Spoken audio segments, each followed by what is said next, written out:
జాతర ఇదంతా మనదే అన్న క్యాప్షన్తో యాక్షన్ డ్రామా రవితేజ గారి కెరీర్లోనే కమ్బ్యాక్ మూవ్ అనుకోవచ్చన్న. ఈ టైప్ ఆఫ్ సినిమా అయితే కనుక ఈ మధ్యకాలంలో మనం చూడలేదు, అసలు ఎక్స్పెక్ట్ చేయలేదు. Bhanu direction, screen play, writer కూడా చాలా కొత్త పాయింట్లతో రవితేజని వింటేజ్ రవితేజలా చూపించాడన్న. ఫోటోగ్రాఫ్ అయితే కనుక వైబ్స్తో super photography.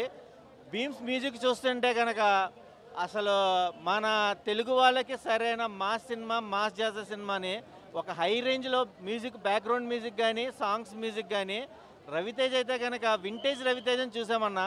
Once up time మనం ఈడియట్లో ఎంత కంటెంట్ ఉన్న బాడీ లాంగ్వేజ్ని పూరి గారు ఎలా ప్రజెంటేషన్ చేశారో, చాలా ఏళ్ళ తర్వాత రవితేజ స్టామినాకి తగ్గట్టుగా ట్విస్టులు అయితే కనుక ఫస్ట్ హాఫ్, సెకండ్ హాఫ్ అయితే చెప్పక్కర్లేదన్న. క్లైమాక్స్ అయితే కనుక ఇది జాతర కాదు, మాస్ జాతర అనొచ్చు.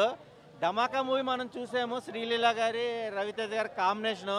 ఇది డబల్ ధమాకా అని చెప్పచ్చు. ట్విస్టులు అయితే కనుక సూపర్ ఉందన్న. సినిమా అయితే కనుక మాస్ కాదు, క్లాస్ కాదు, ఆడియన్స్తో పాటు ఫ్యామిలీ వాళ్ళకి కూడా మంచి బజ్ ఉన్న మూవీ.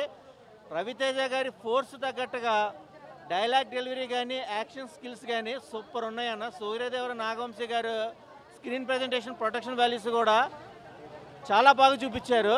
Watchable movie. రవితేజ గారి ఫ్యాన్స్గా కాదు, అందరికీ, మూవీ లవర్స్, ఆడియన్స్కి అందరికీ మాస్ జాతర, మాస్ మహారాజా రవితేజ. చెప్పొద్దన్న, ఏంటంటే కిస్టులు రివీల్ చేయకూడదు. శ్రీలీలని క్యూట్గా చూసాము, కానీ తెలంగాణ స్లాంగ్ అనేది రవితేజకి ఇచ్చారు. శ్రీలీలకు వచ్చేసి శ్రీకాకుళం స్లాంగ్ ఇచ్చారు. ఎవరికి వాళ్ళు తగ్గేది లేదు. అసలు ధమాకా డబల్ చూస్తున్నట్టుంది తప్ప మాస్ జాతర చూస్తున్న ఫీలింగ్ అయితే నాకు రాలేదు. బాగుంది సినిమాలో అన్న. 10కు 9. ఎస్, వేసుకోండి ఫ్యాన్స్. 100% బాగుందన్న సినిమా, చూడొచ్చు అన్న. ఇప్పుడు చూసానన్నా